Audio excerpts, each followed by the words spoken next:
सरकार गठनका लागि राष्ट्रपतिले दिएको समयासीमा अब 2 दिन मात्रै बाँकी रहेको छ। राष्ट्रपतिले दिएको समयासीभित्र सरकार बन्ला कि नबन्ला, सरकार बन्न नसकी समयासी सकिए के होला, राष्ट्रपतिले समय थप्न मिल्ला कि नमिल्ला, नयाँ सरकार कसरी बन्ला, कहिलेसम्म बन्ला, अहिले आम चासोको विषय यही भएको छ। दलहरू सरकार बनाउने कसरतमा जुटिरहेको भए पनि कसको नेतृत्वमा सरकार बन्ला निर्क्युल भने हुन सकेको छैन। नमस्कार, यो न्यूज टुडे, म हेमराज भट्ट। यता अर्को चर्चा छ चार्ल्स सोब्राजको रिहाईको। जन्मकै सजाय भोगिरहेका फ्रान्सेली कुख्यात अपराधी चार्ल्स सोब्राज 19 वर्षपछि नेपाली कारागारबाट रिहाई भएका छन्। कारागारमा उनको असल व्यवहारको आधार र उनको उमेर र स्वास्थ्य अवस्था हेरेर सर्वोच्च अदालतले उनको रिहाईको आदेश दिएको हो। नेपाल सरकारले चार्ल्सलाई फ्रान्स डिपोर्ट गर्न लागेका बेला चार्ल्सले भने आफू केही समय नेपालमै बस्न चाहेको बताएका छन्। तर पनि चार्ल्स सोब्राज आजै फ्रान्स पठाउन लागिएको छ। उता फ्रान्सको राजदूतावासले भने आफ्ना नागरिक चार्ल्सबारे कुनै चासो नै देखाएको छैन। नेपालमा जेल सजाय खेपिरहेका कुख्यात अन्तर्राष्ट्रिय सिरियल किलर चार्ल्स सोब्राज शुक्रबार केन्द्रीय कारागार सुन्धाराबाट रिहा भएका हुन्। उनी शुक्रबार नै फ्रान्स फर्किएका छन्। 78 वर्षीय सोब्राजले 40 वर्ष अर्थात् आफ्नो जीवनको आधाभन्दा बढी समय जेलमा बिताएका छन्। सोब्राजले पहिलो अपराध सन् 1963 मा 19 वर्षको उमेरमा गरेका थिए। पेरिसको एक घरमा गरेको चोरी उनको पहिलो अपराध थियो। उनकै सहमतिमा लेखिएको पुस्तक life and crimes of Charles Sobhraj नामक पुस्तकमा सो कुरा उल्लेख छ। सोब्राजले सन् 1975 डिसेम्बरमा नेपालमा 28 वर्षीय अमेरिकी महिला र उनको साथी एक क्यानेडियन पुरुषको हत्या गरेको आरोपमा सन् 2003 देखि ज्यान मुद्दामा सजाय भोगिरहेका थिए। सोब्राजले भोगिरहेको सजाय सर्वोच्च सहितको जन्म कैदको थियो। तर सोब्राजले कैदको छुटको माग गर्दै 4 वर्ष अघि सर्वोच्चमा रिट दर्ता गरेका थिए। अमेरिकी नागरिकको हत्या अभियोगमा कसुरदार ठहर भई सर्वोच्चकै फैसलाबाट केन्द्रीय कारागार थुनामा रहेका सोब्राजले वारेस मार्फत रिट दर्ता गरेका थिए। कर्तव्यजान मुद्दामा सजाय काटिरहेका 78 वर्षीय सोब्राज मुटुरोगी भएकोले ओपन हार्ट सर्जरी गर्नुपर्ने सर्वोच्चको फैसलामा उल्लेख छ। कारागार नियमावली 2020 को नियम 29 को 2 क ले 65 वर्ष उमेर पुगेका कैदीहरूलाई 75% सम्मको कैद सजाय छुट्याउन सक्ने व्यवस्था अनुसार थुनामुक्त गर्न सर्वोच्चले आदेश गरेको हो। सोब्राज विरुद्ध भारत, थाइल्याण्ड, टर्की, इरान लगायतका मुलुकमा गरी झण्डै 20 जना भन्दा बढीको हत्यामा संलग्न भएको आरोप रहेको छ। ती घटनाहरू सन् 1972 देखि 1982 सम्मका थिए। हत्या गरिएका अधिकांश मृतकलाई अचेत बनाउन औषधि दिइएको, घाँटी निमोटिएको, पिटिएको वा आगो लगाइएको बताइन्छ। तर सन् 2004 सम्ममा ती आरोपहरू पुष्टि हुन नसकेको र नेपालमा नै पहिलो पटक हत्याको अभियोग पुष्टि भएको हो। सन् 2020 मा बीबीसी र नेटफ्लिक्सले उनीबारे द सर्पेन्ट नामक श्रृङ्खलाबद्ध वृत्तचित्र बनाएको थियो। वेश बदल्ने, प्रहरी प्रशासनलाई समेत चकित बनाउने वा प्रभावमा पार्न पोख्त मानिने सोब्राज पछिल्लो समय सज्जन, इमान्दार र कर्तव्यनिष्ठ व्यक्तिले जस्तो व्यवहार गर्ने गर्थे। फ्रान्सका पर्यटकहरूलाई बिस दिएको अभियोगमा दोषी ठहर भएपछि सन् 1976 मा सोब्राजलाई भारतमा 21 वर्षको जेल सजाय सुनाइएको थियो। तर जेलमा 10 वर्ष बसेपछि उनी 1986 मा दिल्ली स्थित तिहाड जेलबाट भागेका थिए। आफ्नो जन्मदिनमा उनले जेलभित्र भोज गराएका थिए। त्यसमा सुरक्षाकर्मीहरूलाई पनि निम्तो दिइयो। भोजमा बाँडिएको बिस्कुट र अंगुरमा निद्रा लाग्ने औषधि मिसाइएकाले खाने जति सबैजना अचेत भएपछि सोब्राज र अरू केही कैदी तिहाड जेलबाट भागेका थिए। जेलबाट भागे पनि प्रहरीले उनलाई पुनः पक्राउ गर्यो। थाइल्याण्डमा पनि धेरै जनाको हत्या अभियोगमा सोब्राजलाई मृत्युदण्डको सजाय सुनाइएको थियो। तर उनले भारतमा आफ्नो सजाय 20 वर्षसम्म भोगेपछि थाइल्याण्डको मृत्युदण्डको सजाय अवधि गुज्रियो र मृत्युदण्ड नै टर्यो। भारतीय जेलमा करिब 2 दशकको समय बिताएका उनी सन् 1997 मा थुनामुक्त भएका थिए। चार्ल्सले हत्यापछि उनीहरूको साथमा रहेको रकम तथा पासपोर्टहरू लिने गर्थे। उनले हिप्पी संस्कृतिलाई मन पराउँदैनथे। हत्यामा उनलाई उनकी प्रेमिकाले पनि सहयोग गर्ने गरेको चार्ल्स आफैले बताएका थिए। नक्कली परिचय पत्र मार्फत हङकङ हुँदै नेपाल आएका सोब्राजलाई 2003 मा नेपाल प्रहरीले काठमाडौँबाट पक्राउ गरेको थियो। त्यसबेलादेखि उनी नेपाली कारागारमा थिए। नवनिर्वाचित प्रतिनिधि सभा सदस्यहरूले शपथ ग्रहण गरिसकेका छन्। शपथ ग्रहणका क्रममा सांसदहरूको वेशभूषाले भने धेरैको आँखा खिचेको छ। देशको विविधता झल्किने पोसाकले संसदको समावेशिताको महत्त्वलाई पनि पुष्टि गरिदिएको छ। हाम्रो देश नेपालमा कति विविध छ भन्ने झल्को पनि दिएको छ। यसैबीच विभिन्न सांसदहरूले आफ्नो मातृभाषामा शपथ लिँदा देशको भाषिक विविधता पनि झल्किएको छ। यसरी संसदमा केही विविधता झल्किँदै गर्दा हाम्रो देशको व्यवस्था साँच्चीकै कति समावेशी छ त भन्ने प्रश्न पनि उठ्न थालेको छ। प्रतिनिधि सभाका नवनिर्वाचित सदस्यहरूले शपथ लिएका छन्। बिहिबार नयाँ बानेश्वर स्थित संघीय संसद भवनमा प्रतिनिधि सभाका सबैभन्दा ज्येष्ठ सदस्य राष्ट्रिय प्रजातन्त्र पार्टीका सांसद पशुपति शमशेर जबराले नवनिर्वाचित सदस्यहरूलाई पद तथा गोपनीयताको शपथ खुवाए। संविधानमा सांसदका रूपमा काम कारबाही गर्नुभन्दा पहिले शपथ लिनुपर्ने व्यवस्था अनुसार शपथ ग्रहणका लागि पुगेका नयाँ सांसदहरू मध्ये केहीले ईश्वरको नाममा त केहीले देश र जनताको नाममा शपथ लिए। विगतको भन्दा यसपटक धेरै जसो नयाँ फरक अनुहारहरू संसदमा प्रवेश गरेका छन्। शपथ समारोहमा सहभागी अधिकांश सांसदहरूले राष्ट्रिय पोसाक लगाएका थिए भने कतिपयले आफ्नो संस्कृति झल्कने पोसाक लगाएका थिए। आफ्नो संस्कृति झल्काउने पोसाकमा सजिएर आएका नयाँ सांसदहरूले सबैको ध्यान खिचे। यति मात्रै होइन, केही सांसदहरूले आफ्नै भाषामा शपथ समेत लिएका छन्। मङ्सिर 4 मा सम्पन्न निर्वाचनबाट प्रत्यक्षतर्फ 165 र समानुपातिकबाट 110 जना गरी 275 जना सांसद निर्वाचित भएका छन्। संघीय संसद सचिवालयका अनुसार बिहिबार 270 जना सांसदले शपथ लिएका थिए। ती मध्ये 28 जना सांसदले नेपाली बाहेक 14 भाषामा शपथ लिएका छन्, जसमा मैथिली, भोजपुरी, तामाङ, थारू, उर्दू, कोयु, नेपाली, खस, मधेसी, सन्थाल र संस्कृत भाषा रहेका छन्। उनीहरूले मातृभाषामा शपथ लिन पाउने संवैधानिक अधिकारको उपयोग गरेका छन्। संघीय संसद सचिवालयको तथ्याङ्क अनुसार प्रतिनिधि सभा सदस्य निर्वाचन 2074 को निर्वाचनबाट निर्वाचित करिब 46 सदस्यले नेपाली बाहेकका 11 मातृभाषामा शपथ लिएका थिए। उनीहरूले मैथिली, थारू, भोजपुरी, मगर, हिन्दी, अवधी, नेपाली भाषा, वञ्जिका, नेवारी, उर्दू, तामाङ भाषामा शपथ लिएका थिए। यसपटक शपथका बेला प्रयोग गरिएको मातृभाषा सँगै उनीहरूले लगाएको सांस्कृतिक झल्काउने पहिरनले पनि नयाँ संसदको दृश्य निकै फरक देखिएको थियो। राष्ट्रिय पोसाक, दौरा सुरुवाल र आफ्नै जातीय वेशभूषा र संस्कृति झल्काउने पोसाकमा सजिएर आएका सांसदहरूलाई देख्दा लाग्थ्यो यसपटक सिङ्गो मुलुकको प्रतिनिधित्व नयाँ संसदले पाएको छ। फरक फरक पार्टीबाट निर्वाचन जितेर आए पनि संसद भवनमा प्रवेश गरेकाहरू कुन क्षेत्रबाट प्रतिनिधित्व गर्दै आएका हुन् भन्नेमा उनीहरूको पहिरन, बोलचाल र हाउभाउले प्रष्ट देखिन्थ्यो।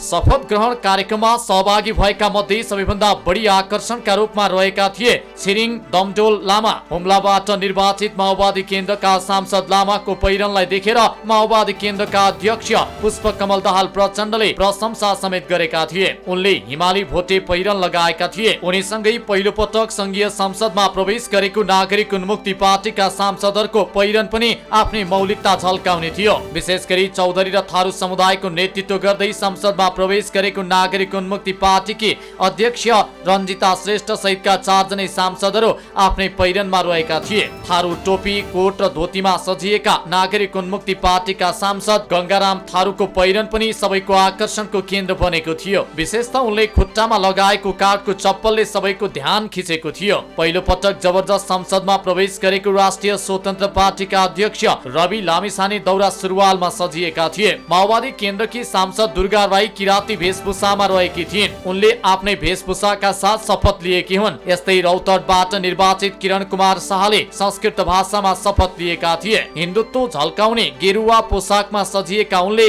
संस्कृत भाषामा पहिलो पटक शपथ लिने नयाँ रेकर्ड पनि कायम गरेका छन्। 2074 सालमा निर्वाचित राप्रपाका अध्यक्ष राजेन्द्र लिङदेनले भ्रष्टाचार भ्रष्टाचार गर्नु आमाको रगत खानु सरह हो भनी एक्लै शपथ लिएको भए पनि यसपटक आफूसँगै राप्रपाका 13 जना सांसदले भ्रष्टाचार गरेर खानु आमाको रगत खानु सरह मानेर काम गर्नेछु भन्ने वाक्य पढेर हस्ताक्षर गरी संघीय संसद सचिवालयलाई बुझाएका छन्। यस्तै नेपाली कांग्रेसका सांसद सुनिल शर्माले गीता छोएर ईश्वरको कसम खाएर शपथ लिएका छन्। गणतन्त्र अघि संसदमा अहिले जस्तो वेशभूषा र भाषाको विविधताको प्रयोग हुने गर्दैन थियो, तर 2064 पछि मात्रै विविधता युक्त संसदको व्यवस्था मिलाइएको हो, जुन बिहीबार भएको नयाँ सांसदहरूको शपथमा देखिएको थियो। नयाँ संसदमा 89 जना सांसद सहित नेपाली कांग्रेस सबैभन्दा ठूलो दल बनेको छ भने 78 सांसद सहित नेकपा एमाले दोस्रो ठूलो दल बनेको छ। यस्तै 32 जना सांसद सहित नेकपा माओवादी केन्द्र तेस्रो ठूलो दल बनेको छ।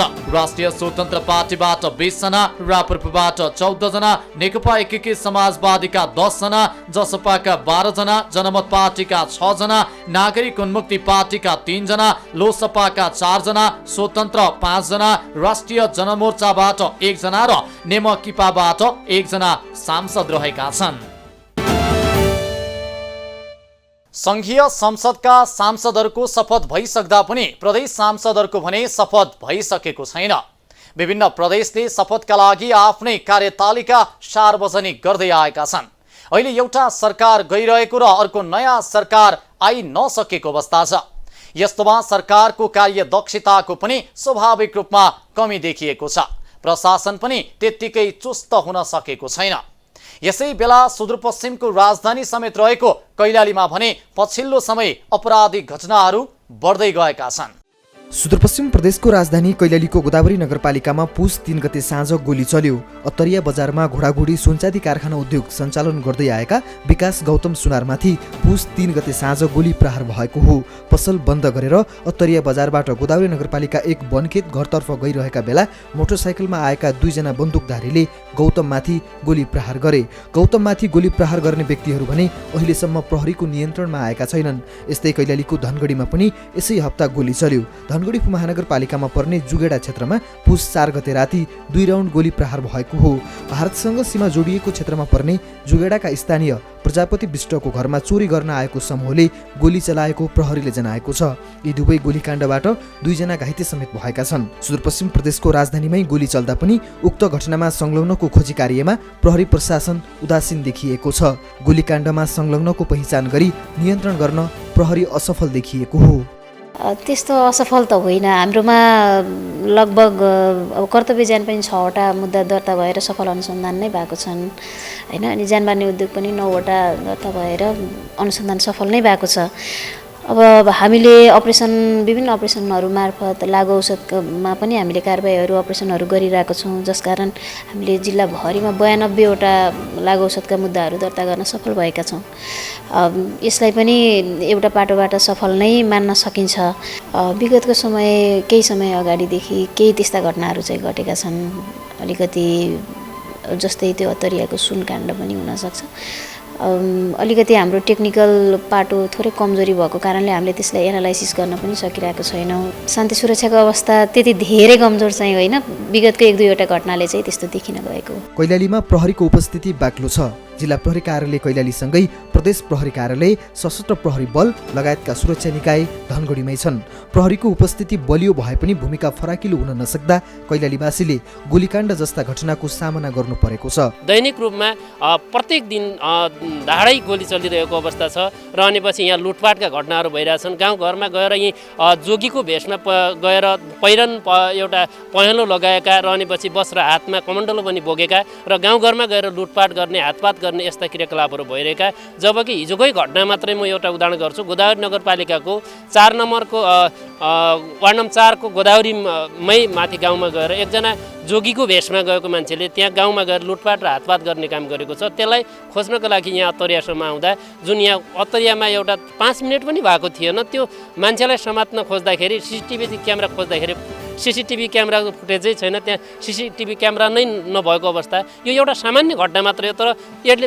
ठुलो रूप लिएको छ। जबकि यी यस्ता कुराहरू त कति छन् अस्ति मात्रै घटेको। यहीँनिरको यो भनौँ न दुईटै यत्र सशस्त्र प्रहरी क्याम्प र अनेपछि इलाका प्रहरी कार्यालयकै बिचमा एउटा गोलीकाण्ड भएको छ एउटा सुन व्यापारीमाथि। उही कहाँ दौड्छ भने यही बाटोबाट मात्रै जान्थ्यो, तर यहाँको यो एकदम सुरक्षाको दृष्टिकोणले गम्भीर भएको छ। प्रहरीकै फितलो सुरक्षा व्यवस्थापनका कारण कैलाली अपराधको अखडा बन्दै गएको आरोप लाग्ने गरेको छ। एकपछि अर्को घटना दोहोरिँदा पनि सुरक्षा निकायको आवश्यक सक्रियता देखिएको छैन।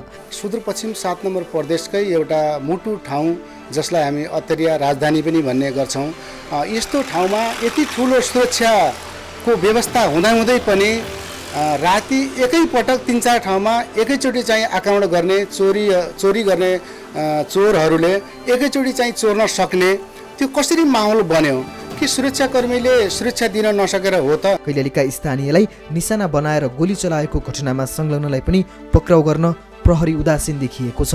कैलालीको ठूलो भूभाग भारतसँग जोडिएको छ। खुल्ला सीमा भएका कारण कैलालीमा अपराधिक घटनाहरू बढी हुने गरेका छन्। जिल्लाका विभिन्न क्षेत्रमा अपराधिक क्रियाकलापमा संलग्न हुनेहरू सहजै भारत पस्छन्। केहीलाई त प्रहरी प्रशासनले नै संरक्षण दिने गरेको आरोप लाग्ने गरेको छ। राजनीतिक पहुँचको आधारमा अपराध गर्नेहरूलाई प्रहरीले पनि संरक्षण दिने गरेको आरोप लाग्ने गरेको हो। चोरी र लुटपाटमा संलग्नले पछिल्लो पटक 2 गोलीकाण्ड निम्ति आएका छन्। प्रहरीको सक्रियता घटेकै कारण कैलालीमा यस्ता घटनाहरू बढ्दै गएका छन्। सामान्य चोरी लगायतका अपराधलाई नियन्त्रण गर्न नसकेको प्रहरीले ठूला घटनाको अनुसन्धान गर्न चासो नै दिने गरेको छैन। प्रहरी भने राज्यको अङ्ग हो हैन। राज्य ठिक भयो, राजनीति ठिक भयो, सरकार ठिक भयो भने त प्रहरी त्यसको अङ्ग हो। त्यसले त अनि सही हिसाबले काम गरि नै हाल्छ। अब घुस दिएर आइजिपी बन्न थाल्यो भने कहाँबाट उसले काम गर्छ? नागरिकहरूले सुरक्षित बढ्न पाउनु पर्यो, नत्र भने किन ट्याक्स तिर्ने? हामीले तिरेको भोट भने त मेरो प्रतिनिधि आजका दिनदेखि तिमी भयो भनेर मैले आफ्नो अधिकार दिए हो नि त। अनि अधिकार पनि दिइहाले, अनि उनले भनेअनुसार ट्याक्स पैसा पनि दिइहाले। पैसा पनि लियो, अधिकार पनि लियो भनेपछि पैसा र अधिकार भइसकेपछि त काम गर्नलाई केहीले रोकिँदैन। अनि दुईटै चिज लिने अनि दिने चाहिँ शान्ति सुरक्षा पनि नदिने, यो त गलत कुरा हो। यो त्यसले गर्दा हाम्रो राजनीति नै सम्पूर्ण रूपले सडा छ हैन। यिनीहरू करप्ट छन्। करप्ट राजनीतिवालाहरूले देश चलायो भने यस्तै हुन्छ। यस अगाडिका विभिन्न हत्याकाण्डमा संलग्नको पहिचान हुँदा पनि पक्राउ गर्न प्रहरी असफल भएको छ। कैलालीकै भूपेन्द्र बडुवाल, अर्जुन दास हत्याकाण्डमा संलग्न सबैको पहिचान हुँदा पनि केहीलाई मात्र प्रहरीले पक्राउ गरेको छ। यसले पनि सुरक्षा व्यवस्था चुस्त बनाउन कैलाली प्रहरी असफल भएको पुष्टि गर्छ। कैलालीमा बढ्दो अपराधिक क्रियाकलापले भने स्थानीयलाई आतंकित बनाएको छ। विशेष गरी सीमा क्षेत्रका स्थानीय बढी त्रसित छन्। कैलालीमा विभिन्न सुरक्षा निकायको एक अर्कासँग समन्वय नहुँदा जिल्लावासीले ठूला अपराधिक क्रियाकलापको सामना गर्नुपर्ने अवस्था आउन सक्ने देखिन्छ। पुष महिना लागेसँगै देशभरि चिसो बढ्न थालेको छ। चिसोले विशेष गरी न्यानो कपडा नभएका गरिब तबकाका मानिसलाई असर गर्छ। बुढाबुढीलाई पनि चिसोबाट बचाउनु पर्ने हुन्छ। हिमाली जिल्लामा अत्याधिक हिउँ परेर जनजीवन अस्तव्यस्त हुन सक्ने र तराईमा शीतलहरले पिरोल्ने अवस्था आउन सक्छ। यसैबीच सरकारले शीतलहर, हिमपात अनि चिसोबाट नागरिकलाई बचाउन विपद व्यवस्थापन कोषबाट रकम खर्च गर्न सक्ने अख्तियारी जिल्लालाई दिएको होस्। यति हो, रकम खर्च गर्न सक्ने अख्तियारीको भने दुरुपयोग नहोस्। हवस् त, आजलाई न्युज एट टुडे यति नै। हामी सबै बिदा चाहन्छौँ। नमस्कार।